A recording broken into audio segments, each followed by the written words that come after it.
आकाश news, खबरों की तह तक, खबरों की तह तक, खबरों की तह तक, खबरों की तह तक।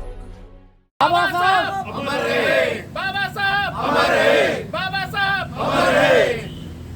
जय जय भीम, जय भीम, जय भीम, जय जय जय जय जय भीम, जय भीम, जय भीम। बाबा साहब अमर रहे, बाबा साहब अमर रहे। भगवान बुद्ध की संविधान निर्माता बाबा साहब डॉक्टर भीमराव अम्बेडकर की जयंती पर बांटे गए फल।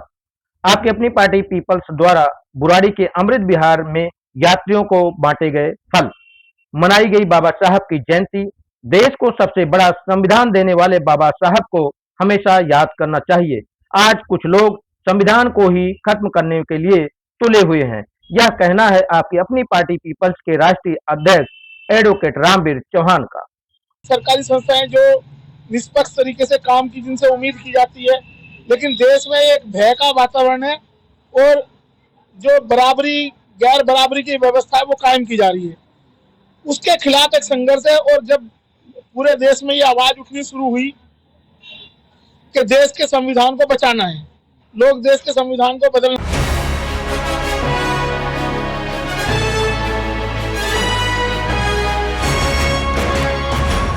14 अप्रैल को आपकी अपनी पार्टी पीपल्स के राष्ट्रीय कार्यालय पर संविधान निर्माता बाबा साहब डॉक्टर भीमराव अंबेडकर जी की 133वीं जयंती बड़े ही शानदार तरीके से बनाई गई। सबसे पहले बाबा साहब के तस्वीर के सामने पंचशील प्रज्वलित किया गया। उसके बाद बाबा साहब को पुष्पांजलि अर्पित की गई। इस मौके पर आप पीपल्स के कई लोकसभा उम्मीदवार भी मौजूद थे। साथ ही साथ दिल्ली प्रदेश अध्यक्ष परमवीर चौहान एवं संस्थापक सदस्य कमल सिंह, समाजसेवी संदीप कुमार मौजूद रहे। इस मौके पर आते जाते यात्रियों को फल का वितरण किया गया। साथ ही साथ बाबा साहब को याद किया गया। वहीं इस अवसर पर एडवोकेट रामवीर चौहान ने बाबा साहब के आदर्शों पर चलने पर बल दिया। साथ ही साथ देश में चल रहे तानाशाही रवैये के खिलाफ भी जमकर बोला। सबसे पहले तो देश के 140 करोड़ निवासियों को भारत रत्न विश्व विभूति बाबा साहब डॉक्टर भीमराव अंबेडकर जी की 133वीं जयंती की हार्दिक शुभकामनाएं देते हैं। और बाबा साहब के 133वीं जयंती के अवसर पर यही संदेश है जो उन्होंने संदेश दिया कि भारत में समानता रहे, भेदभाव रहित समाज की स्थापना हो और देश का स्वतंत्र और निष्पक्ष लोकतंत्र यहाँ रहे। उसकी परिपाटी को आगे बढ़ाते हुए आज जो देश में वातावरण चल रहा है और देश के साथ साथ देश में लोकसभा के 16वीं लोकसभा के चुनाव का भी प्रोसेस अभी चल रहा है, तो बाबा साहब की शिक्षा और आज देश में दो तरह के विचार चले हुए हैं। इस समय जो लोकतंत्र का जो सबसे बड़ा पर्व है चुनाव का, उसमें दो विचार चले हुए हैं। एक विचार है कि देश के संविधान को बचाना है। संविधान को बचाने के लिए एक विचारधारा लगी हुई है कि देश के जो इंस्टीट्यूशंस हैं, जो बड़े बड़े हमारे ऑटोनोमस बॉडीज हैं या देश के जो पिलर हैं इंस्टीट्यूशंस में, जैसे जुडिशरी है, इलेक्शन कमीशन है, रिजर्व बैंक है और बहुत सारी संस्थाएं हैं, सरकारी संस्थाएं जो निष्पक्ष तरीके से काम की, जिनसे उम्मीद की जाती है, लेकिन देश में एक भय का वातावरण है और जो बराबरी गैर बराबरी की व्यवस्था है वो कायम की जा रही है। उसके खिलाफ एक संघर्ष है। और जब पूरे देश में ये आवाज उठनी शुरू हुई कि देश के संविधान को बचाना है, लोग देश के संविधान को बदलना चाहते हैं, तो आपने देखा होगा कल भारत के प्रधानमंत्री ने एक बयान, एक वक्तव्य दिया है कि अब तो बाबा साहब भी संविधान नहीं बदल सकते। ये सरासर एक झूठ और फ्रेब है जो आरएसएस के लोग फैलाते हैं। आरएसएस का ये एजेंडा है कि पर्दे पे कुछ और बोलती है और पीछे से काम कुछ और करती है। आप पिछले 10 साल का ट्रैक रिकॉर्ड उठा के देखें, रिजर्वेशन की तो बात ही भूल जाएं आप। इस देश के नौजवान आज रोजगार के लिए पीड़ित हैं। आज उनको रोजगार नहीं मिला। 87% युवा जो है वो बेरोजगारी की मार से पीड़ित है। उनके परिवार पीड़ित है कि जो बच्चों को अच्छी शिक्षा देने के बाद वो शिक्षा किसी भी काम में नहीं आ रही है। और अभी आपने देखा होगा 2 दिन पहले पीलीभीत में अखिलेश यादव ने एक सुसाइड नोट के बारे में जिक्र किया था। एक जवान बच्चा जिसने डिग्रियां हासिल की और उसको नौकरी नहीं मिल पाई, उसने सुसाइड कर लिया।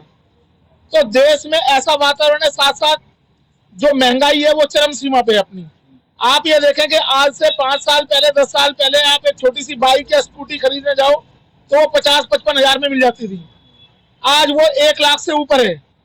इस तरह की जो महंगाई बढ़ी, और इस महंगाई के पीछे कारण क्या है कि जो कॉर्पोरेट घराने हैं उनको बेलगाम छूट दे दी गई, उन पे कोई कंट्रोल नहीं रहा, सरकार का नियंत्रण नहीं रहा, और वो जनता को लूटते रहे।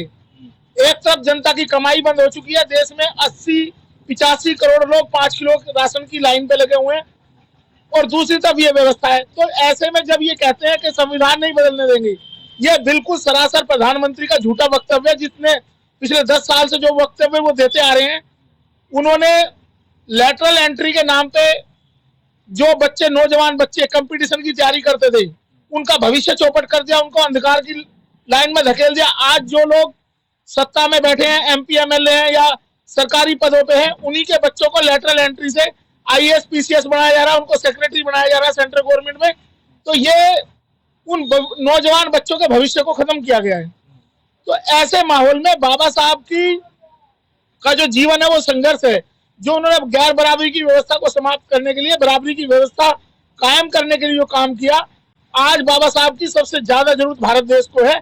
और देश की जनता से हम यही अपील करेंगे कि इस माहौल में, जब देश में लोकसभा का चुनाव अपने उसमें है, परम पे है, तो पीक पे है लोकसभा का चुनाव का प्रचार, हम ऐसी उम्मीद करते हैं कि देश की जनता सोच समझ के इस देश को बचाने के लिए चुनाव करेगी और देश को बचाने के लिए वोट डालेगी। मेरा नाम सुशील चौधरी है, मैं प्रत्याशी हूँ आपकी अपनी पार्टी पीपल्स का।